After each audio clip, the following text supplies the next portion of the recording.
China, the 1990s. A nation racing toward modernity, but dragged down by chaos. A country in flux, grappling with a wave of reforms, social unrest, and widening gaps between rich and poor. Laws were loose, public safety stretched thin. Migrant populations moved in waves, untraceable. And amid that storm, darkness grew. One man would take advantage of the cracks in this unstable world. His name was Jia Wenge, and what he did shocked the entire country. Within just 1 year, he raped, robbed, and murdered with chilling precision. His crimes became known as one of the most vicious sprees in history of modern China, not just for the body count, but for the way he did it. The official investigation was locked down. News reports vanished. Why? Because the details were simply too horrifying. Rumors spread fast. People whispered a single phrase. If you've given up on life, go to Nehe. Underground novels romanticized the horror. One book, Blood Spilled in Nehe, circulated like wildfire before being banned. Later, it was reprinted under a more discreet name, The Evil Soul. Despite being sensationalist literature, they were the only means for the public to access information about this incident at that time. The myth grew. But what really happened? Who was Jia Wenge? What secrets did he bury beneath his cellar?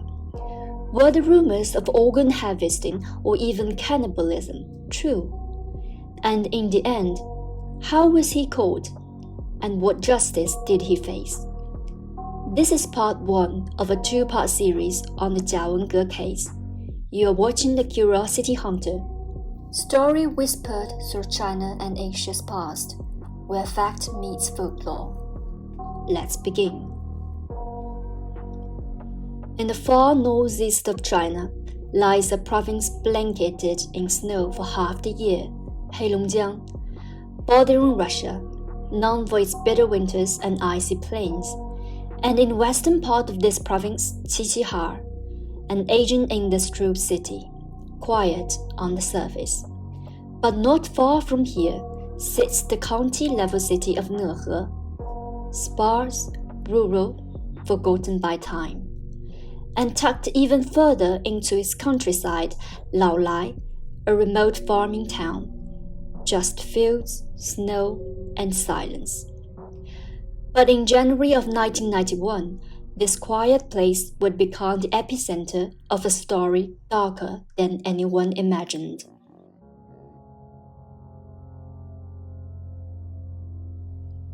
Late November 1990. A woman stirs awake, her head thick and groggy. The air around her is frigid, like the inside of an ice house, and so dark she can't see her own hands. A foul, indescribable stench burns her eyes and claws at the back of her throat. She gags, barely holding back the urge to vomit. But the air is thin, starved of oxygen, forcing her to suck in ragged, desperate breath. Her body feels foreign, sluggish. When she tries to move, cold iron bites into her wrists and ankles. Heavy chains hold her fast. Every shift is a struggle. Then memory crashes over her, the horror of what has happened. The squelching, rotting muck beneath her isn't mud. It is bodies. Dozens of them, in various states of decay. And she is, now, lying on top of the pile. That pit of death is hidden beneath a small, ordinary-looking courtyard in the quiet town of Laolai, Nehe County. It is known for its potatoes, sugar beets, and soybeans. But in November, Nehe turns into a frozen wasteland, with temperatures dropping as low as -10 degrees Celsius. But none of that matters. She doesn't care where she is. or how cold it is. All she knows is that she's alive, and she has to escape. Somehow, she finds the strength. Pushing against the cellar lid above her, dragging her chains, she claws her way up, out of the darkness, out of the death. Her wrists are shredded, her hands bloodied, her body torn by iron links. But she's out. She thinks she has made it. She thought the nightmare was over. She is wrong. The devil who put her here is waiting. A man stands before her, eyes wide in disbelief.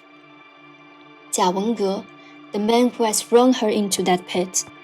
He stares at her like she's a ghost. Are you even human? He asks. How did you climb out? She collapses. When she comes to, Jia is still there. But something in him has changed. I admire your courage, he says. You're different from others. Of all the women I've met, you are the one I respect the most. I don't want to kill you anymore, but you have to work with us. He leans in closer. While you are in the pit, we went to your home. We know everything about your family. If you try to run, if you go to the police, we will bring your husband and your child here. And we will kill them both. Do you understand? The woman's name is Xu Lixia. Orphaned as a child, raised by an older sister, she has known hardship her whole life. Her marriage is loveless, filled with fights. She has run away from home, lost and hopeless, only to fall into the hands of a monster. And now, for the sake of her family, she makes a decision. She will stay alive. She will join again, no matter the cost.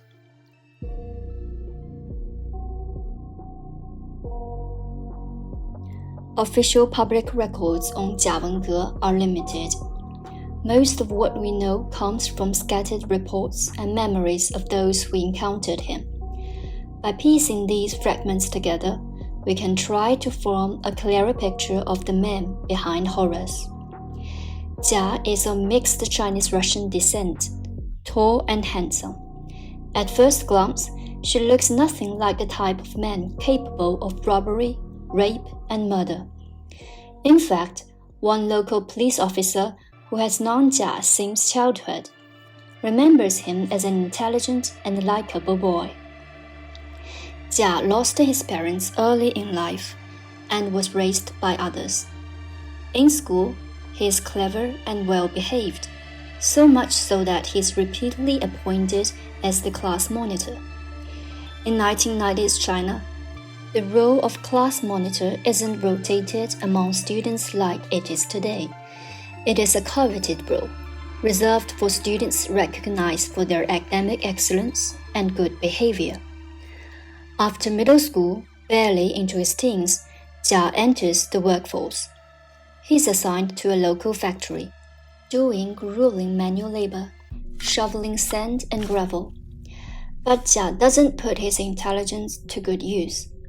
Instead, he becomes manipulative and self-serving, willing to cut corners and engage in shady dealings to benefit himself.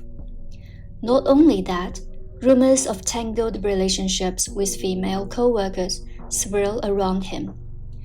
During his school years, Jia is a decent student. Having lost both parents at a young age, he is a child who evokes sympathy from others. However, after entering the workforce, Jia gradually becomes despicable, so much so that even his own mentor can't stand him.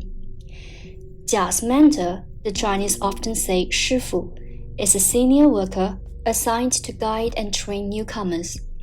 In Chinese workplaces, especially trades, this is a respected relationship, almost like an apprentice and master. When Jia's mentor learns that Jia has started dating his adopted daughter, Li Yanzhen, he tries everything to intervene. Unfortunately, Li ignores her adoptive father's fierce objections and insists on marrying Jia. That moment on, her life unravels.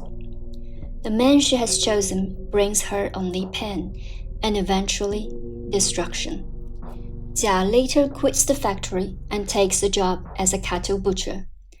The pay is better, and he manages to save a modest sum. With his savings, he rents a house from an elderly couple.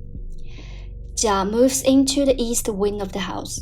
The landlords live in the west wing, separated by just a single wall.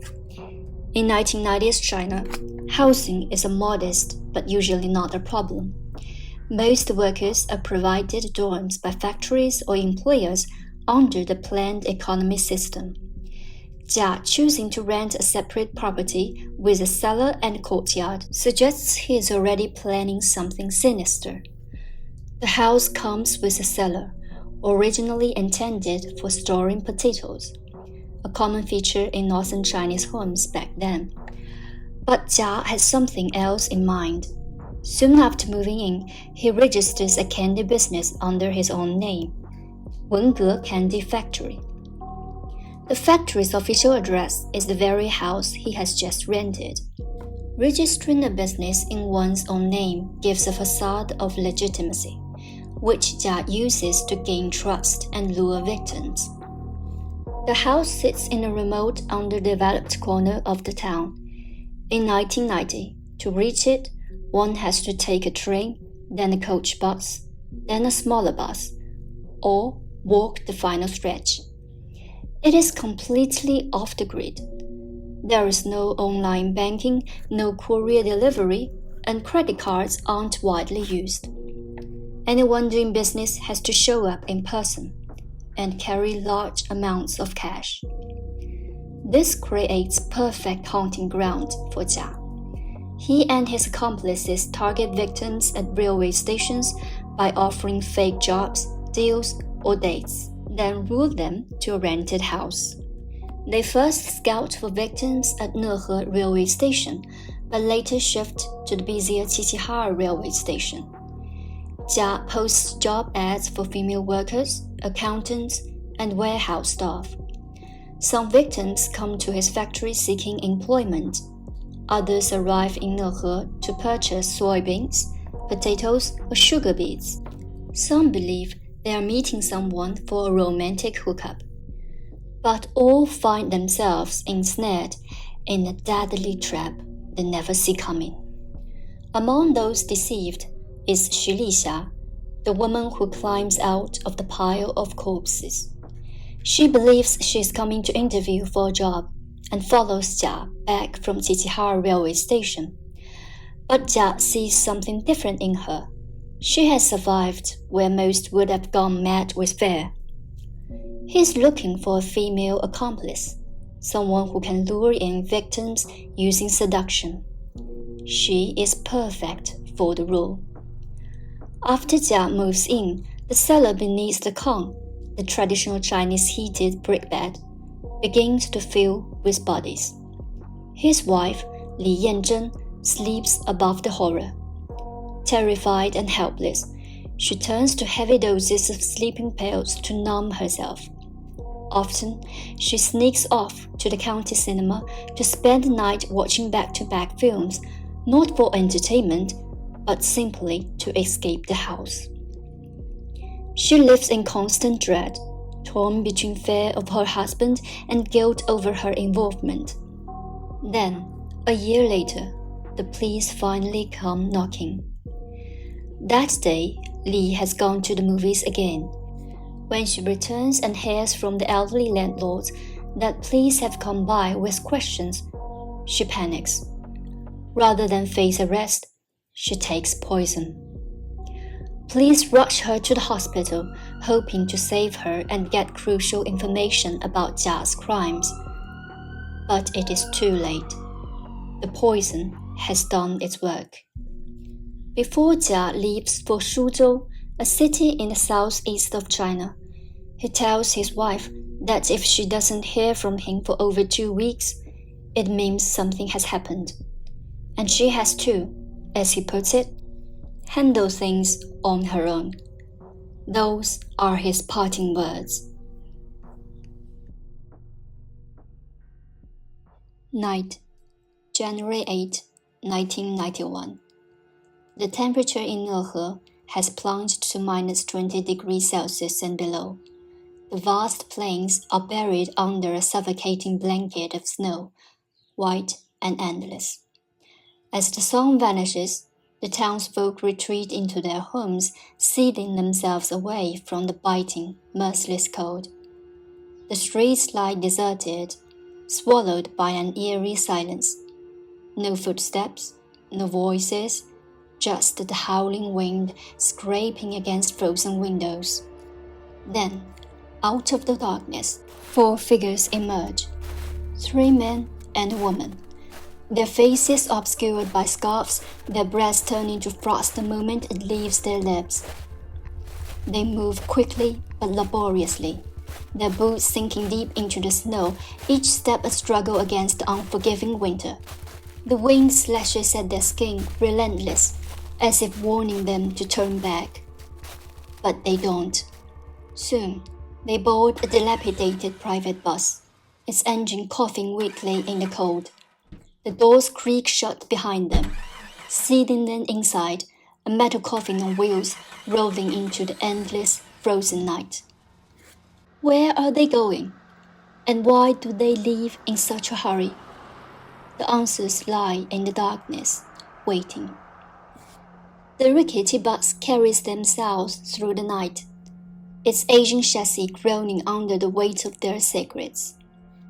By dawn the next day, they reach Changchun, Jilin province, a fog-shrouded transit point where the killers blend into the morning crowd, boarding a southbound train without a second glance from sleepy station staff.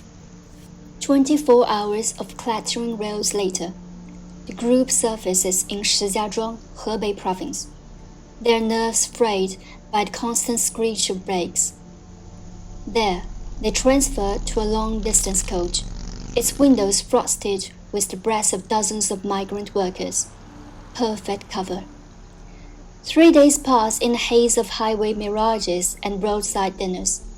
Then, on January 11 at dusk, the neon glare of Suzhou welcomes them, a bustling city of spring festival travelers, where no one notices 4 strangers with 2 men in bags. They never see it coming. Less than 24 hours after arrival, as Jia leans over ticket window number 3, the banknote in his hand triggers a silent alarm. Around him, the crowd pulses normally. But the plainclothes officers closing in know better. By the time he reaches for the gutting knife hidden in his coat, it is already over. Step 1. The fatal mistake. January 12, 1991, Suzhou Railway Station. 3:30 p.m. Ticket window number 3. A tall, thin young man steps forward, his expression blank. He slides a bank card across the counter, acting as if everything is normal. He doesn't know it yet, but that simple action will seal his fate. The clerk types in the card number, and instantly a red flag is triggered. The bank's anti-money laundering system sends a silent alert. Behind the scenes, a quiet alarm rings at the Suzhou Public Security Bureau. 3:42 p.m. Waiting hall. The man sits calmly amid the crowd, pretending to be just another traveler. But inside, his heart is pounding. It's fine, he tells himself. Just a little longer. Once I'm on the train, I'm gone. Then something changes. A strange tension creeps over him. He turns his head slightly, eyes starting. Too late. 4 plainclothes officers close in from all directions, boxing him in with silent precision. In one fluid motion, the man reaches to his waist and pulls out a boning knife. Its blade flashes cold and deadly under the station lights. I'll cut my way out if I have to, he thinks. But he never gets the chance. 3:47 p.m. Within 5 minutes, the knife is knocked from his hand. A police baton slams his wrist. He is slammed face down. The cold steel of the handcuffs clicks shut behind his back. It's over. Jia Wenge, the ringleader, has been captured. 4:03 p.m. Women's restroom, store. A young woman is ripping pages from a notebook, her hands trembling, frantic. One page after another shredded, flushed gum. Her breath comes in short gasps. Her eyes are wild. Bang! The door bursts open. Officers storm in. All that's left are damp scraps, curling on the tile floor. But just enough remains. 7 names, scribbled in a shaky hand. She collapses to her knees, sobbing as she shouts, "The cellar, it wasn't my idea." Xu Lixia, the lure, is arrested. Step 2. Manhunt in the snow. January 13, 1991. 迎客 Hotel, 苏州. 2 a.m. Room 203. Bang! The door explodes open. Police storm in. The man inside leaps to his feet, panic in his eyes. No time to think, no time to grab anything. He hurls what he's holding aside and runs. Straight for the window. He dives. The cold air outside hits him like a wall. A second later, crack. Agony. His right leg shatters on impact, a jagged white bone piercing through skin and muscle. But he keeps crawling. The ground is frozen, unforgiving. Each desperate drag of his body leaves a smear of blood behind him. Bright red against the snow, freezing into ice almost instantly. Back in the room, officers are gagging from a sharp chemical stench. On the desk, a bottle of silver nitrate, used to alter the stolen bank cards. All, including the man himself, know he won't get far. Li Xiuhua, the gang's violent enforcer, is seized. Step 3. The Death Diary. January 14, 1991. A construction site in Shanghai. A man clutches a newspaper in trembling hands, his knuckles turning white. The front page shows Jia Wenge's mugshot. His partner, the leader, has fallen. He stares at the photo, his breath shallow. They are all gone, he thinks. Every one of them. He's run all the way from Suzhou to Shanghai, but now, what's the point? There's nowhere left to go. He hides in a dark corner of the construction site, watching the wind tear at the edges of his unwanted poster. He's never felt fair like this. Not even when he watched his partners butcher the body. Not even when he drove the CA-141 truck loaded with human remains. But now, his mind is unraveling. This fear, this hopeless, suffocating fear, was something else entirely. Enough. It ends here. Better to end it than to keep running. He stumbles into a police station and places something on the counter. A deep blue notebook with a warm synthetic cover. Inside, names, dates, details. Not just a diary, a ledger of murder, written by Jia Wenge, the ringleader himself. Sun Wenli, driver and fence, has turned himself in. By now, all 4 who fled south have been captured. But there is one left. Wang Yanling, the bookkeeper. She never joined the trip. She stayed behind in the northeast, handling the stolen goods, laundering the blood money. She thought distance would keep her safe. She was wrong. Step 4. The Last Revelry. January 15, 1991. Golden Sun Karaoke Lounge, Harbin. Laughter, loud music, glittering lights. A young woman laughs, clinking glasses, flashing a bank card with ease. She's spending like loyalty, dressed to kill. It's her moment of triumph, one last celebration. Then chaos. Police rush in. Her smile freezes, her eyes go wide. Suddenly, she grabs her notebook and tears page after page, shoving the scraps into her mouth, chewing furiously, trying to destroy the evidence. But it's too late. By the time they rustle her down, her throat has been stuffed with crumpled, soggy paper. Wang Yanling, the final member of the gang, is caught. What on earth were they planning? Why had this group traveled south in the first place? The answer is chilling. They needed money, a lot of it. Sources say their goal was 50,000 yuan. To put it in perspective, in 1990, 50,000 yuan could buy up to 6 sprawling courtyard homes in Beijing. Today, even an ordinary courtyard house like that would go for 240 to 400 million yuan. That's right, each. And 50,000 yuan is like having the equivalent of 120 to 240 million yuan today.